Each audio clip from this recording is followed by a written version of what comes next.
This is VSiN, the sports betting network.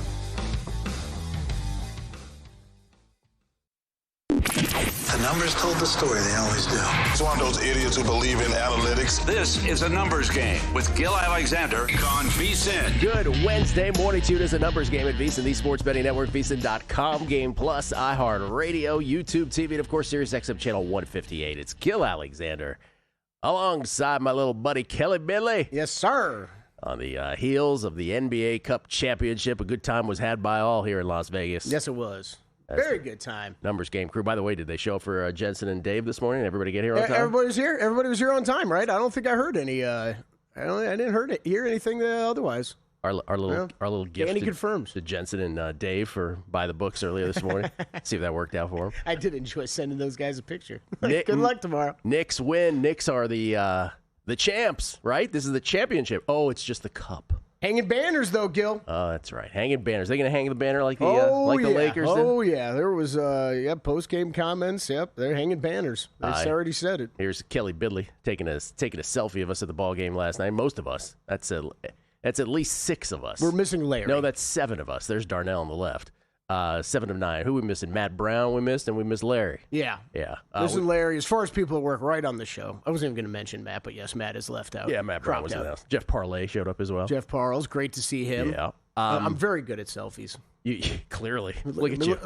It's like I'm looking at the wrong camera. I'm taking the picture. Someone said it's like you're looking to see if you made the 7th grade basketball team. On the list. That's pretty good. That's great. On the show today, a whole bunch of folks. Will Hill, all of his bets. Nick Whalen on Week 16 of the NFL. Warren Sharp with all of his unique takes. Week 16 of the National Football League. Peter Futak, college football.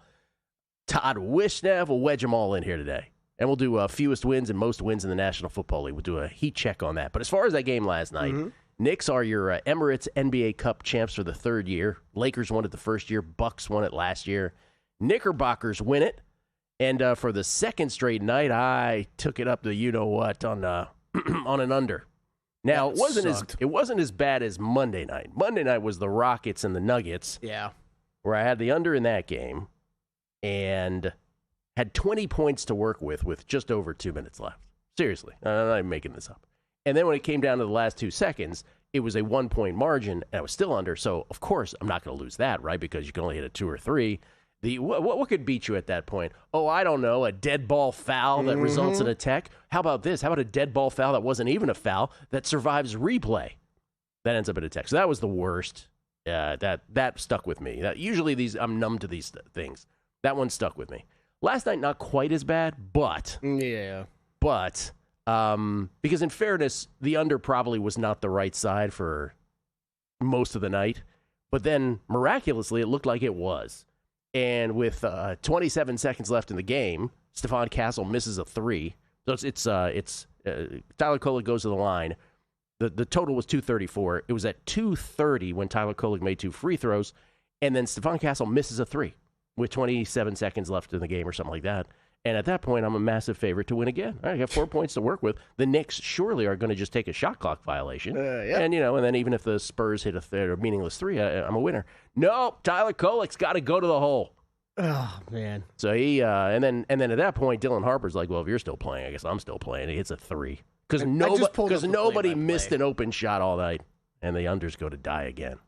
But good on you. You had the Knicks. I had the Knicks. That's the awkward, though. Like, you're at a game. I know Gil was on the under. Brutal. We had, the other thing that it must be brought up is everybody had to play on something. Fourth quarter, the Knicks go on this run. But around that same time is when I did the Mojo seat change. We all changed seats. I changed seats. I went and sat by Larry because Larry was the only other guy that was tailing me on the Knicks. So I wanted to be with the Knicks backer here, sweating it out.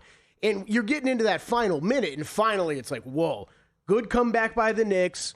I'm going to get this home, and I'm in front of Gil, and we're on, like, opposite sides now. I'm a row in front of him, and I'm like, okay, he's got the under in those last couple plays. I'm like, well, I'm not going to turn around and meet Gil's eyes yet. Like, not yet. And then Kolek hits that shot, and then, like you said, Harper on the other end. As soon as he hit that, I'm like, I can't look back at Gil. This is going to be rough. Like, this should still get home, but this is going to be rough. The NBA hates me. It does. Oh, it's brutal, man. Hates me with a passion. Brutal. Good game. Let me ask you a better question, though, about that. So okay, Knicks win this cup. Mm-hmm. Throw it up in your rafters, whatever.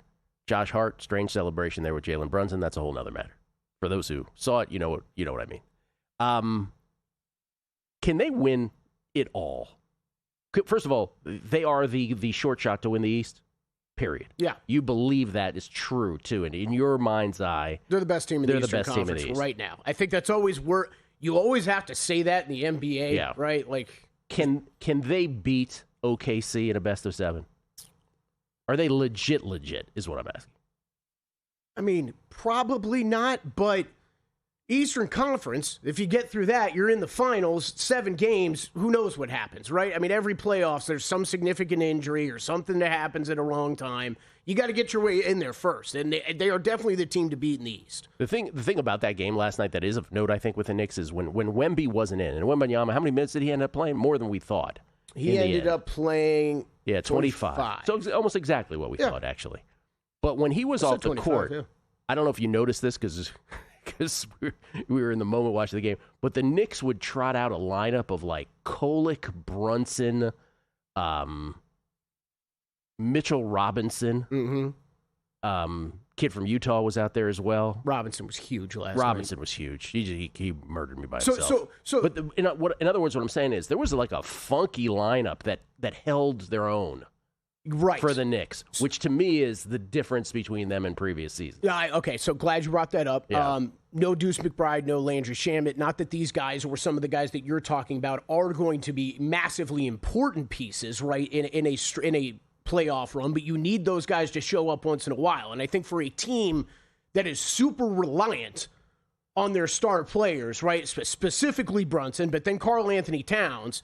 And not that, I mean, Brunson had 25 last night, but he was 11 for 27 from the field. It's not like it was his best game ever. And Cat really didn't show up. The lineup I was referring to was Brunson, Kolek, Clarkson, Robinson, and Anunoby. So you're talking about, I mean, first half for sure. The first half star for the Knicks was OG Anunoby. He had 20 points in the first half.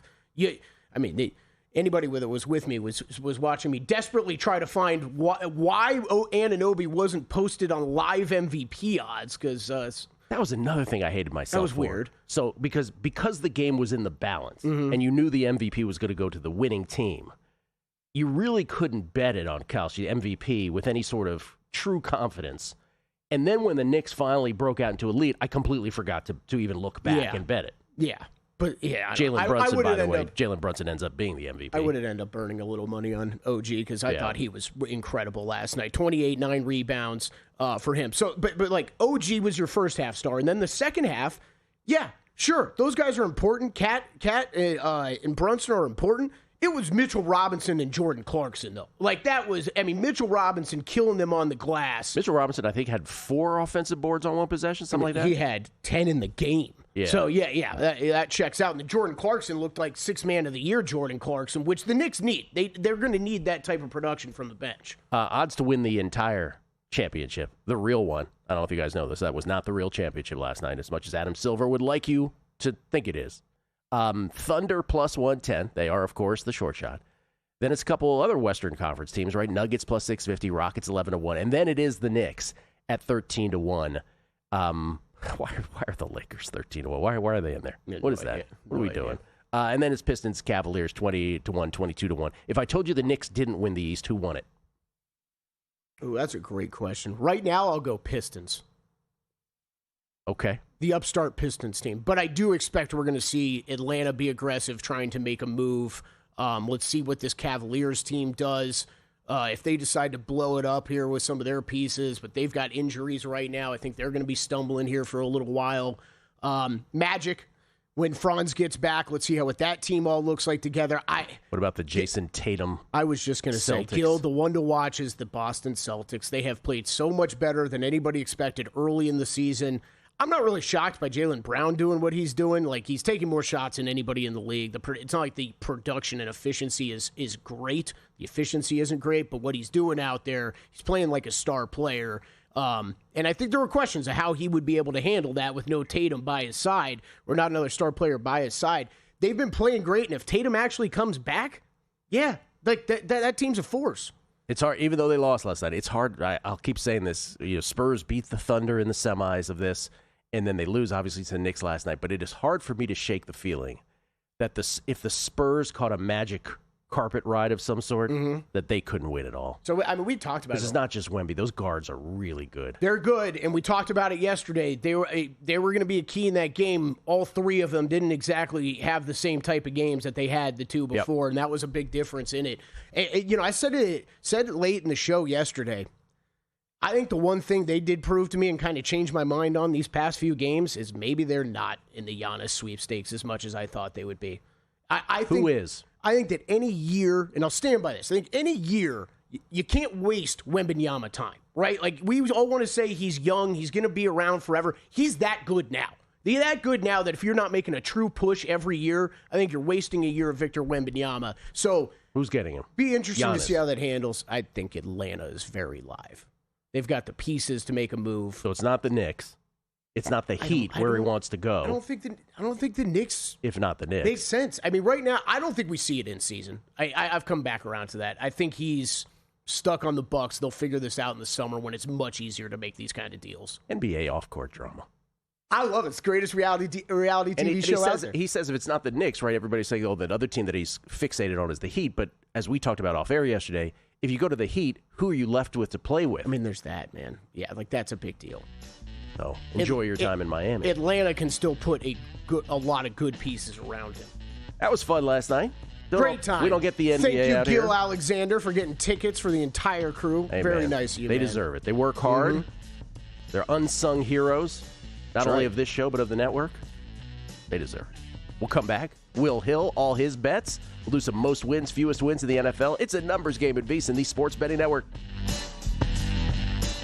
The college football playoff is here, and VSiN's betting guide is your ticket to cashing in. For just $14.99, you'll get expert previews of every first-round matchup, playoff brackets from VSiN hosts and insiders, and the sharp insight you can't get anywhere else. Or skip the line and get it free with a VSiN Pro subscription. Go to VSiN.com/CFP to purchase the guide and join us on the Sports Betting Network. This is VSiN, a network of sports betting analysts, writers, hosts, and handicappers, all here to help you become a more confident bettor. We broadcast live every day from Las Vegas, the sports betting capital of the world, and from studios across the country, giving you insight from every angle of the action. Take VSiN with you wherever you go with the VSiN Watch app, or catch us on streaming platforms and regional sports networks. You can also listen live on SiriusXM Channel 158 and on radio stations nationwide. Check out VSiN.com as well for betting tools, exclusive betting splits, AI-powered player prop projections from Opta, pro picks for every game, plus in-depth betting guides and articles built to give you an edge. From sharp betting analysis and daily best bets to insider interviews and expert breakdowns, VSiN is your trusted source for everything happening in the world of sports betting. See everything we have to offer at VSiN.com and become part of the Sports Betting Network. Coming up on the next edition of Follow the Money, Nigel Seeley joins the show. He'll break down the World Cup draw and his best bets for the Premier League. Sal Pell to talk Week 16 and what we can expect as the season comes to a close. Mike Palm with You Cannot Be Serious. Matt Humans with his best bets for the upcoming weekend action and 2 bowl games in college. Follow the Money, 4 to 7 Eastern on VSiN, the Sports Betting Network, Sirius XM Channel 158. Make sure you check out the website for all the betting tools and analysis.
VSiN, the Sports Betting Network. Want to bet smarter? Start with Smarter Insights. Right now, you can check out the VSiN College Football Playoff Betting Guide, Greg Peterson's College Basketball Top Plays, and today's Bowl Previews. And later today, you can check out Zach Cohen's NBA Picks and Props, Jonathan Davis's NHL Top Plays, and Dave Tooley's Week 16 NFL Best Bets. You can buy the guide right now for $14.99 at VSiN.com/CFP, or get full access to everything we do. Sign up for a VSiN Pro subscription at VSiN.com/subscribe. Will Hill joins us now, courtesy of the Progressive Guest Line. You can follow him on Twitter at @NotTheWillHill. He is the host of the Shoulda Bet More podcast, also writes for Fox Sports, and of course, star of the Megapod as well, the Beating the Book Megapod. He joins us now from somewhere in Connecticut. Willie, what's happening? Gilly, Kelly, what's going on, guys? Glad to see you guys had a good time last night. A little disappointed I couldn't be there with you guys, but you've seen how much I can eat. I think you didn't want to, foot the bill for the food once that game. As long as you don't bring your daughter, the one I'm talking about. I think the arena would have been out of food at that point. We went light on food last night. Yeah, we were pretty light on food. I was pretty comical when Matt Brown thought he was getting us into a secret room at in Buffets or whatever, and the host chased him down immediately. It's a whole nother story for another day. Not to derail, but do they have good food there? Is it just like typical ballpark food? Like, what's the food situation? Yeah, it's pretty typical. Oh, yeah, it's just typical arena food. Overpriced, good enough, right? That kind of thing.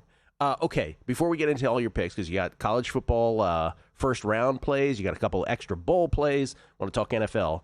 Phillip Rivers, you're one of these folks who believes he can win Comeback Player of the Year. Now we've seen one game of his. Colts lose. Rivers, according to some, better than expected. Still 120 yards passing. What are your thoughts now? Can he win Comeback Player of the Year? What a performance that was on Sunday. My goodness, my jaw is still on the floor from all of those passing yards.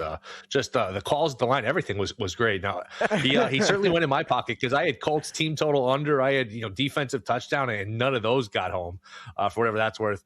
I can't believe I've taken a lot of incoming for this. I'm going to say what I said last week. I wouldn't be shocked if they gave it to him. I took a shot at 18-1. Everyone's, it's stupid. He has no shot. Maybe it is, but when you bet something 18-1 and a couple of days later, it's like 3-1 or plus 350. I mean, it can't be that stupid. I wouldn't be shocked if the story overwhelms people. McCaffrey's got great stats, but McCaffrey doesn't have a good story. McCaffrey, basically in the prime of his career. Remember last year, week 1, it was like right before the game, he got ruled out late. He was probable for that game and didn't play. Like, it was a very minor injury he's returning from. Rivers, I just think the story might get home. Maybe it's not. Maybe people look at the new rules and the new criteria and say Rivers doesn't qualify and he doesn't even get a vote. And this looks stupid. It's very possible. I wouldn't be shocked if they gave it to him. I don't know that you're starting to get to like 4 or 5-1. Is that worth a shot? I'm not sure, but who knows? With this award in particular, who knows what these voters are thinking? Yeah, we disagree on this one. I cannot. I mean, you're right. The scintillating way he handed the ball off, it was just amazing the way he played the other day. They don't make the playoffs. They don't do anything. Like, his stats aren't even good. Probably got to win a game. Is that the bar? He's got to win a football game. For me, again, I would think so. He's got to make the playoffs. Here's the thing. It's like, what are we doing with the bar here? Like, again, Alex Smith, 17 surgeries, just like Flacco. Flacco, 4 games, pardon me, of over 300 yards. One was a 374, one was a 368. They won 4-5. They got to the playoffs. Are we just, and Darren Waller, just to use another example of someone who came out of retirement, okay, a drug problem, there's like a story. What is the story here? Just that he decided to play again? I just don't understand. But we can go on and on. Yeah, the fact that it's the gap in not playing and coming out of retirement, coaching football, and the media loves it. I mean, you listen to the game; they were going crazy. He sacked himself on one play. He tripped over the 50-yard line. He did, and they were joking. Oh, even that play, he kept his composure and didn't fumble. Like that's right. The bar is so low for him; it's crazy. It's incredible. It's amazing how people treat people differently. Kelly will like this. You see the Justin Herbert snubbing of Laura Rutledge at first, and then he did the interview with her anyway afterwards. Yeah. If that's another quarterback, oh my God, the criticism he gets for that. Justin Herbert got like a whiff of criticism and it went away. It's just amazing how people are treated differently. Okay, let's get to some picks. Let's get the 2 NFL out of the way then, since we're talking NFL. What do you got in Week 16? The Chiefs, after all these years of making the Super Bowl, winning the Super Bowl, making the playoffs, are eliminated. No Mahomes. Are they really going to get off the mat, rally the troops, and go win a meaningless game against the Titans?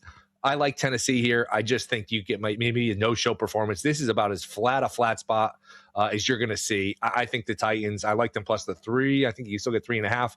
I think they win the game. I wouldn't be surprised if they win the game handily. I think it'll be that kind of performance from the Chiefs. And every week we do this with Mahomes or without Mahomes. They've been favored 5-6 weeks in a row over a field goal. They never win. They never cover. I'll go back to the well here in terms of fading the Chiefs, and I will take the Titans plus the points. I'm not sure what kind of performance we're going to get here from a very tired, beat up, mentally and physically Chiefs team here. So flat that it's flatulent. You know what I mean, Kelly? Mm-hmm. That's how big of a flat spot this is. What's the other NFL play?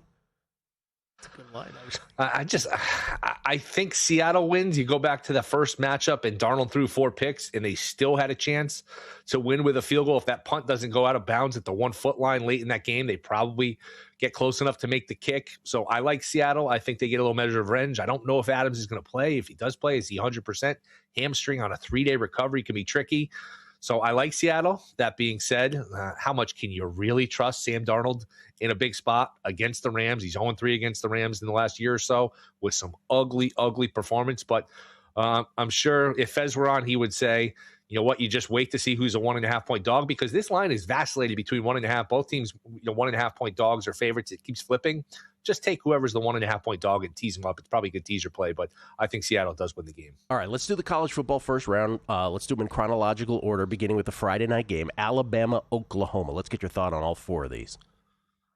The more I look at this game, the more I like Oklahoma. Simpson has one fatal flaw, the Alabama quarterback. He really struggles with pressure. Oklahoma and Venable, the Oklahoma coach, they blitz like crazy. And you can go back in the first game and say, well, Bama dominated the yardage. They threw a pick 6. That's what turned the game around. Well, he threw a pick 6 because he was under pressure, and he doesn't deal well with pressure. So Oklahoma's defense is going to be the best of the 4 units. Oklahoma is home. And Mateer, the Oklahoma quarterback, you look at his season, there are dramatic splits before the hand injury and after. Before the hand injury, he's playing pretty well. I know a lot of that is against cupcakes, but after the injury, he's been awful. He's gotten 3 weeks to heal. They have not played in a long time, so maybe a little bit of performance here from Mateer. Alabama is just such a one-dimensional team here. They've really struggled against pressure. I think Oklahoma gets it done. It's funny, as much as we complain about the college football, the committee and the process, all that stuff, Friday night, I can't wait. Isn't that amazing? Friday night comes around, I will be checking the time every 20 minutes. I will be counting down until these games start. I'm very excited for that. I am so with you. Of course, I have to be on a plane and go to a wedding and a ridiculous place, planes, trains, and automobiles, but that's my own problem. The other game of the 4 that people are super excited to watch, of course, is the first one on Saturday, which is Miami and A&M. Interesting they put this one in the early window because I think they want to stay away from the NFL, which starts at 5 Eastern, and then again at like 8 Eastern, which is a interesting little cat and mouse game here. And this Saturday before Christmas has always been the NFL's territory. So these teams fighting over the corners, kind of like The Wire here. I like Miami. It wasn't that long ago where Miami versus Ohio State was the real debate. Who's the best team in the country?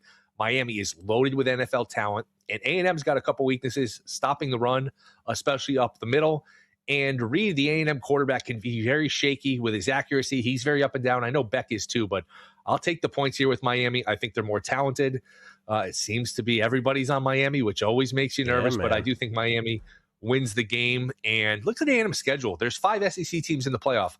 A&M somehow managed to make the playoffs without playing any of the other 4. They've played a very soft schedule here, A&M has. So I think the Felikas get it done here. I like Miami. The Fighting Felikas. A&M down to a 3-point favorite in that one. All right, let's do little capsules of these. The 2 big spreads, of course, on the board. What about the next 2 ball games in the first round of the playoff?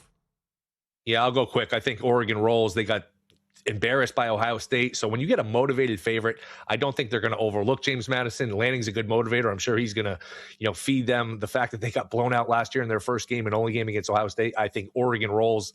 Tulane Ole Miss is the one I have the least conviction on. I think Ole Miss will win right around the spread.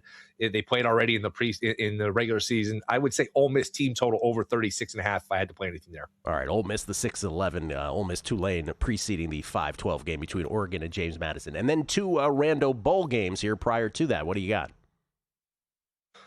I like the under in the game tonight, Old Dominion, South Florida. It seems like that one is getting hit a little bit. I don't know if there's opt-out news. I mean, the South Florida quarterback's not playing. It seems like it's hard to figure out who isn't playing in these games. But I like the under tonight.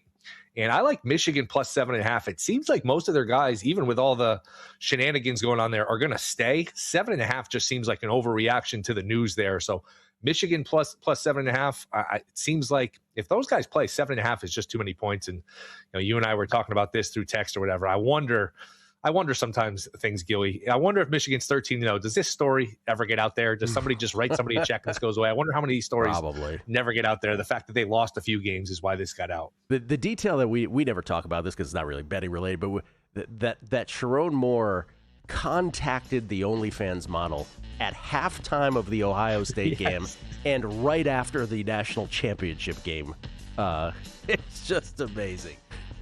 And somebody said, I bet he contacted her, and she responded, should have bet more. He did contact me. So I appreciate that. The fact that she does listen to the podcast. Should have bet more. Absolutely. Thank you, Will. Appreciate it. See you guys. Let's do an NFL Awards Heat Check next. Got a good thing coming. Just wait and see. It's a good.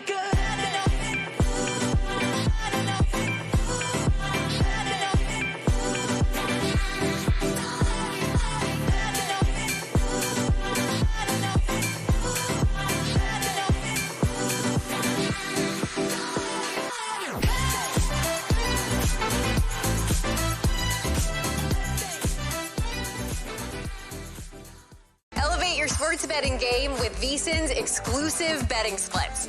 Stay ahead with real-time market trends and track bet percentages on any matchup. Then uncover the edge by comparing them to the amount of bets placed to find out where the sharp money is headed. Upgrade to VSiN Pro to access betting splits, live odds, line moves, power ratings, and in-depth game analysis. Go to vsin.com/pro to join VSiN, the sports betting network.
This is VSiN, the Sports Betting Network.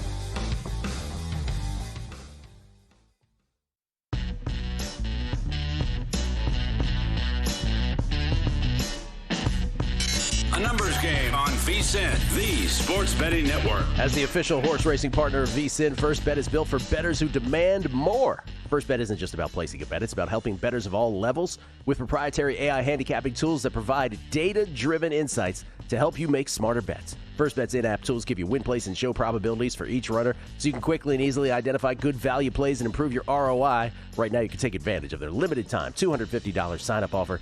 To claim your bonus, use promo code VSIN250 when you sign up in the First Bet app or at firstbet.com. That's promo code VSIN250. We get tweets at Beating the Book. By the way, everybody chiming in from your picture last night at the game. I'm not going to read all those, but appreciate everybody chiming in on that. We did have a great time at that ball game. This is from Adrian. I hope I'm pronouncing this right. Tarzaluk. Nailed it. With a head-to-head primetime matchup on Thursday Night Football. Time to take Puka, Offensive Player of the Year, 18-1, he says. Always hear about recency bias, especially in standalone games. Been on a tear in 2 dome games to end the season. I do not hate that thinking at all. I do not hate that. Yeah, we're going to run through a few of these. And I mean, shout out to the wonderful audience that we do have. I think we've gotten a few tweeted in here over the past couple days. We got a good one this morning about MVP, I thought. Yeah. Lance Schaefer, Trevor Lawrence playing lights out. I'm sorry? This is the one. Oh, Trevor Lawrence playing lights out. If he balls out the rest of the season, Jags get the number 1 seed, and the Rams don't end up with the number 1 seed. Can Trevor Lawrence win the MVP? He's 150-1 on DraftKings. Yeah, I don't know. This is like an Are We Sure, though, Gil? Like, this is, I told Lance, if everything plays out the way you just laid out, but it's all of that has to happen, and I'm not sure the guy can turn the ball over one more time. Here's what I would agree to.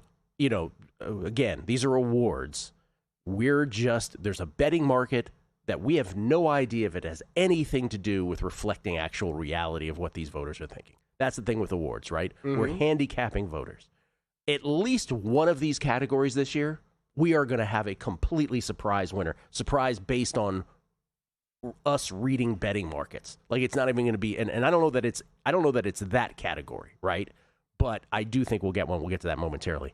Bet on Yahoo. 1 month out from the Australian Open, LFG. Yeah, man. Pumped. Also enjoying the break, though. Money Down Bets has provided me with a video of the final sequence of events of last night's game. Thank you so much, Money Down Bets. It's very nice of you. Tyler Kolek, you're up 10. You're not down 2. What are you doing? Oh, God. Scott, New York Mets 16. Sorry about your undergill, but the great Ian Eagle had a great comment during that flurry, pondering if the Knicks knew they didn't need the point differential anymore. That's right. You've already covered 2, Tyler.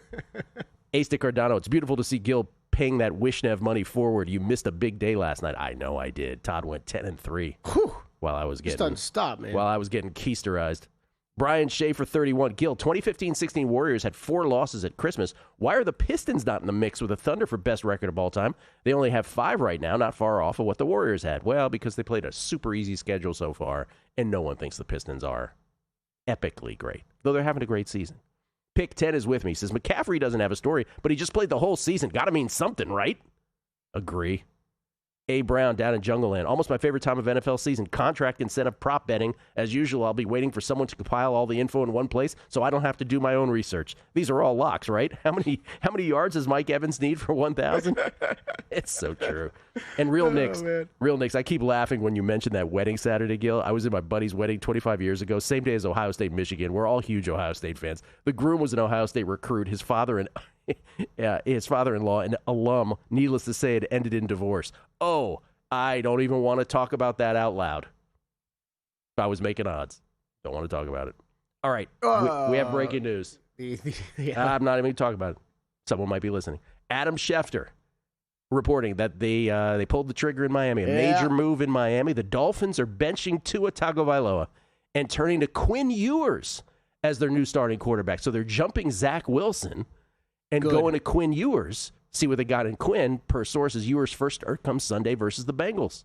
So there it is. We talked about this. For those who missed the first segment yesterday, I always react to the Monday Night Football game and went through the autopsy of that game between the Dolphins and the Steelers. And one of the things that I brought up was that, they flashed up a stat when Tua threw his first pick last night, and he was terrible last night. And I know it was below 40 degrees, and everybody says, it was one of these kryptonite games. Okay, great. The fact of the matter is, all of his 15 picks this year, and he could have thrown more last night, by the way. Alex Highsmith dropped one. Monday night, sorry. Are all against zone coverage. And Troy Aikman brought this up on the broadcast, and it's so true. Tua has been in the league too long for him not to see the field properly. There are things he either doesn't see properly or he doesn't understand what's happening on the defense. Something is just still off with his game. And so Mike McDaniel yesterday sort of planted the seeds for this move. He said, we got to look at the quarterback position was not up to snuff, was basically what he was saying. And here's the move. Instead of going to Zach Wilson off the depth chart, they go to Quinn Ewers out of Texas. See what they got in him. Dolphins 6-8, eliminated from the playoffs. Bengals, Bucks at Pats to close their season out. So there you go. All right, Gil, one game on the line. Is that the end of Tua, by the way, in Miami? That's the real question. Yeah, that is the real question. Yeah. Man, I don't know. Terrible contract. I don't know.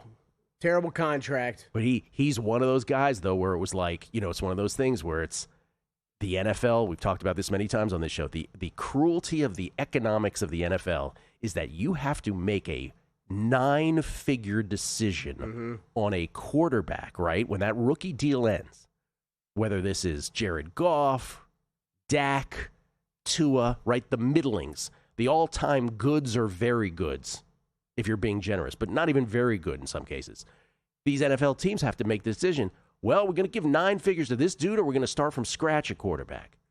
Because we'd rather have fill in the blank, Tua, Dak, Jared Goff, than whatever the alternative might be that we don't know of. And again, the only people who win Super Bowls are Hall of Famers or guys overperforming on a rookie deal where you can pay out everybody else. That's it. It's the list. All right, let's... Last time that didn't happen, by the way, Nick Foles, but that was a different story. Carson Wentz on a rookie deal at that point. So, all right, question for you. Yeah. Same roster, Super Bowl. Who you got one quarterback to choose from. Who you going with, Tua or Bryce Young?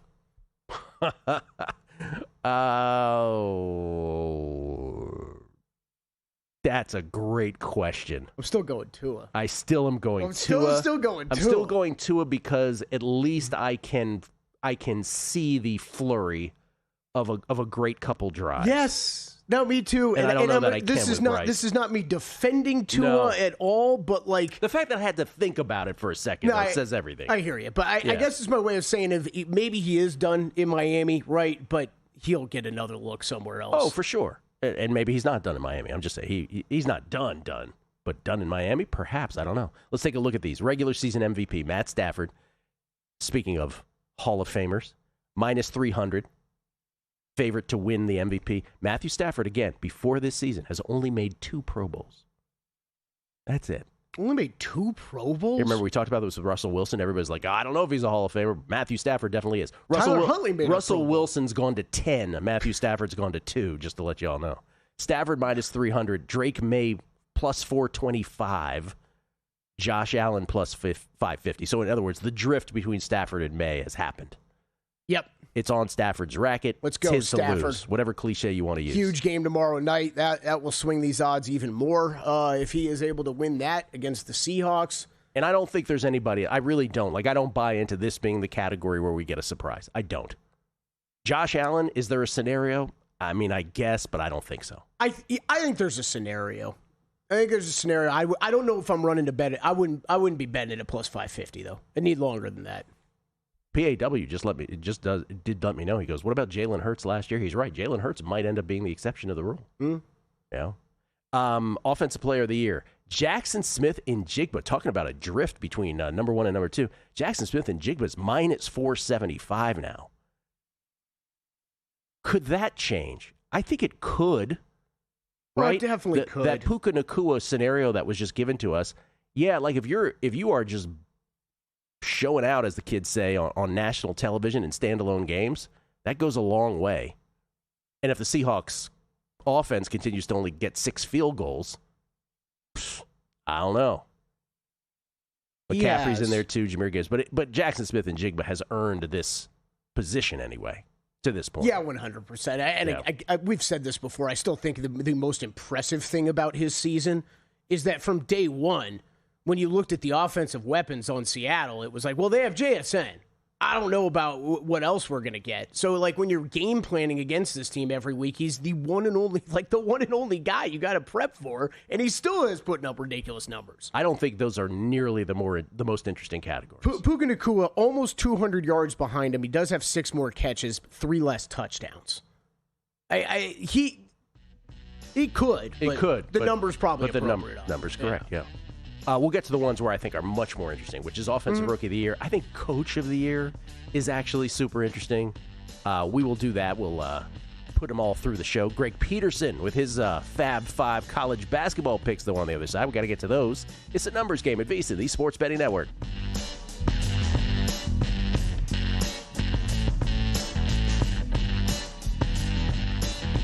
Want to bet smarter this holiday season? VSiN's Pro Holiday Special is the perfect gift. Get VSiN Pro access through May 1st for just $79. That's daily best bets, real-time splits, AI-powered prop projections, 24/7 video, and expert coverage of every major sport, from college bowls and NFL playoffs to March Madness and the Masters. Plus, postseason betting guides to make you a sharper bettor. Head to VSiN.com/subscribe and join us on the Sports Betting Network.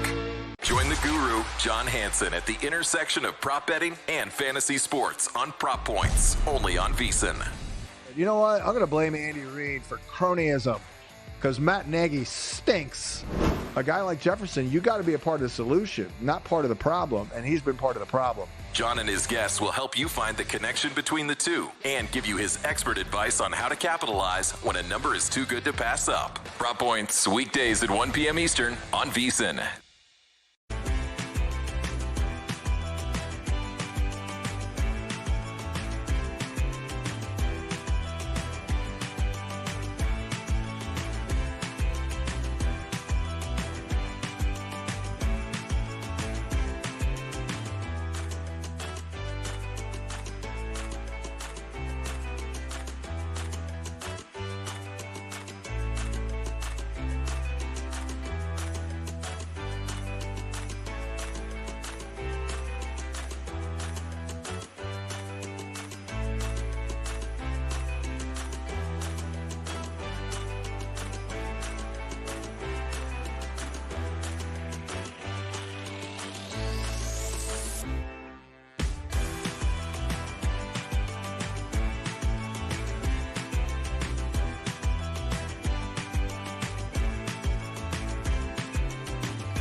game on VSiN, the Sports Betting Network. It is a numbers game, live from Circa Resort Casino, downtown Las Vegas. Gil Alexander, Kelly Bidlin, producer number 9. So much more than a producer. Alongside. Sup. We get tweets. Beating the book. Y'all are the best. Limited everywhere. Miami should have brought back Dan Marino instead. That was his comment on it. That was his contribution. Joe Abraham. Travion went over his season over-under rushing total on Sunday. But can we go back to featuring Ramondre once again? Not sure Henderson has proved himself just yet. Joe, are you being sarcastic? I don't understand. That is the that's the stance that you need to be involved with too. Okay, because it's to take down who's coaching New England. It's the decision to not let Trevian on the field as much. Oh, is that what we're doing? So yeah, Vrabel needs to be punished and not win Coach of the Year. I was supposed to interpret that as a anti-Vrabel Coach of the Year tweet. There are a lot of angry Patriots fans, yes, that have not that are mad about him not getting more run. Johnny Brock, Tua, for those who missed, again, was made official moments ago by Adam Schefter, Mike McDaniel benching Tua Tagovailoa. Quinn Ewers will get the start for the Dolphins against the Bengals this week. Johnny Brock, Tua has been playing like he's worried about the next concussion. You can just see it when he drops back, probably going to haunt him the rest of his career. Johnny, I'm sure you're right, man. I'm sure that's part of it. I don't know to what extent that's a part of it. That's a sad part of Tua's career, a very big part of his career. You're absolutely right that that's part of the calculus in this whole Tua thing. Maybe, right? Tua might deny it. Ray Joseph, Tua's issue is a refusal to take additional hits, causing him to get the ball out too quickly, often being the wrong decision. I appreciate why given his history, but it's impairing his ability to play the position. Think it's best they move on. That's a couple of tweets about Tua's, repeated concussions, which were, I mean, one more scarier than the previous. Chris Heath, I was at a game in 2012 when Stafford and Megatron ran the 2-minute drill and snatched the playoffs from the Raiders. By the way, have I told you how much it sucks to be a Raider fan? Yeah, I don't believe you've mentioned that, Chris. Chance Copperpot, I agree about the quarterbacks. You either have a quarterback with a rookie contract or Tom Brady. Made it more specific. If you go back decades, this is how it goes every season with a few anomalies. Why I wanted my Seahawks to trade Russ back in 2018, not winning with that contract. I've been saying this for the duration of a numbers game, right? That's it. You can distill the NFL to that. 2000, the Ravens won the Super Bowl with Trent Dilfer. 2002, the Bucks won it with Brad Johnson. From 2002 all the way till last year, right?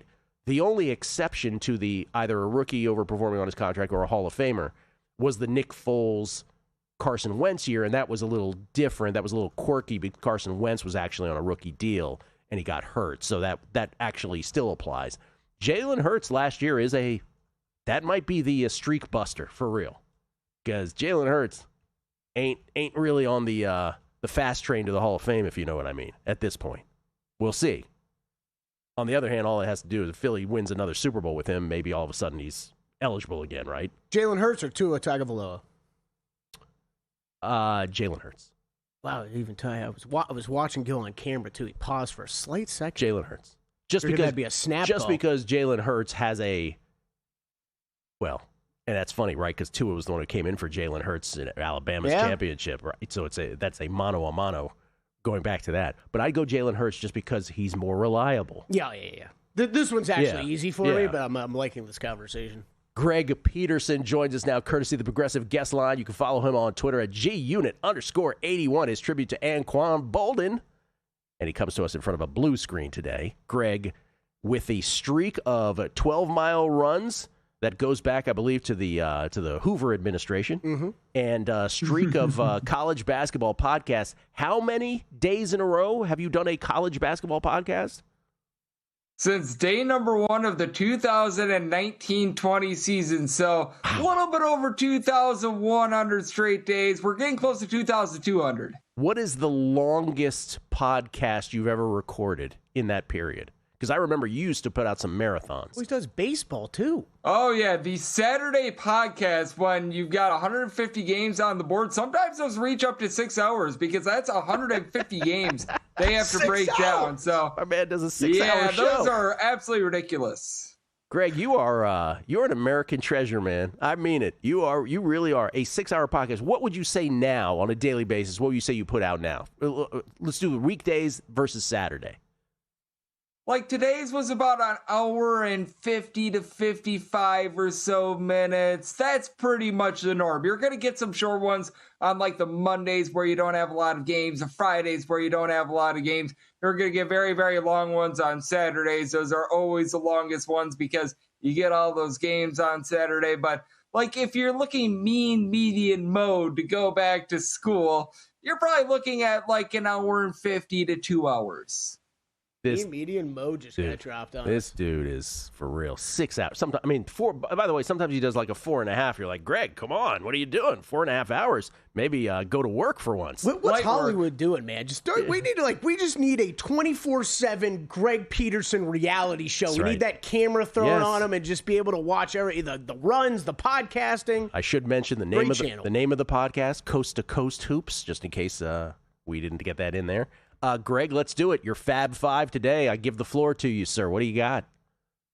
Absolutely. And you don't need the Kardashians when you've got Greg Peterson reality TV. Trust me, that would be much more jarring and much more real. How about Greg Peterson with the Kardashians? Yes. Yes. Yeah. Which that would be absolutely tremendous. What's your preference on the Kardashians, Greg? If I had to pin you to one, who you with?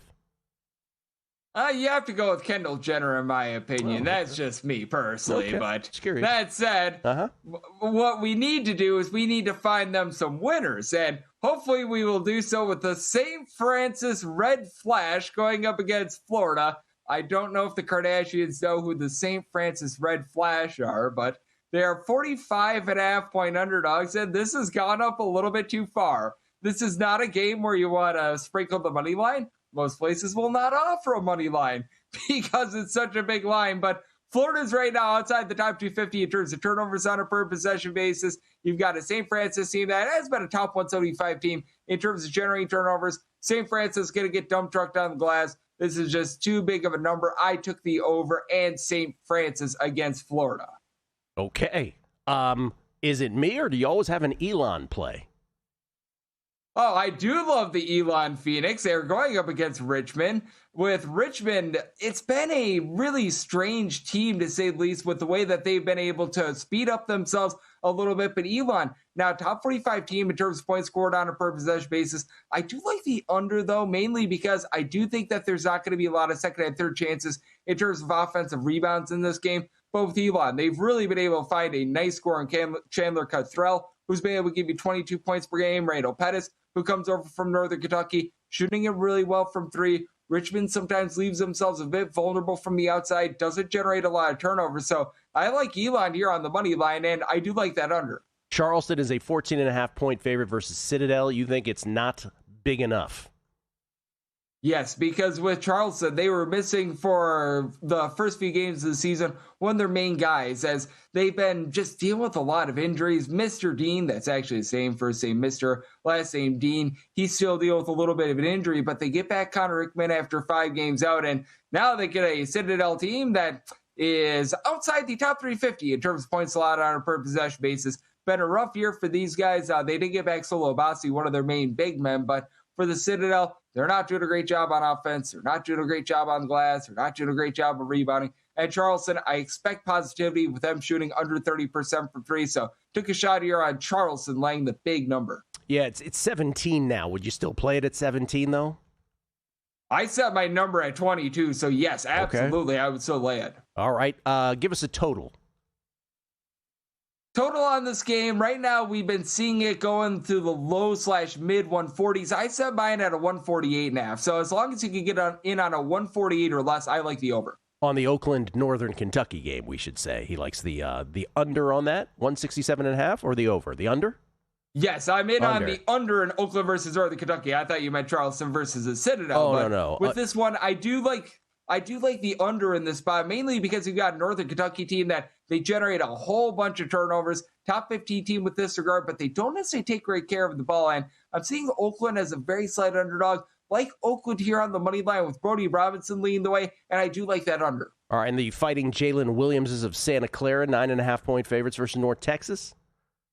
Yes, and we're starting to see this go up to like 10.5 to 11, and I still would be willing to lay it. Northern Kentucky has not been able to exceed 64 points in a road/neutral court game all season long without one of their main guards, and Will McClendon as well. Santa Clara doing a much better job of being able to generate turnovers. Santa Clara lost many of their guards from a season ago, but Jake Ansinger has done a nice job down low for the team. I'm willing to lay it with a short-handed Northern Kentucky team and North Texas team, and I'm going to be in on that under as well. All right, 5 official plays just to clarify. St. Francis plus the 44.5 versus the Gators of Florida. Elon plus the points versus Richmond. Charleston laying the wood versus Citadel. Oakland, Northern Kentucky under 167.5, and Santa Clara laying the -9.5 versus North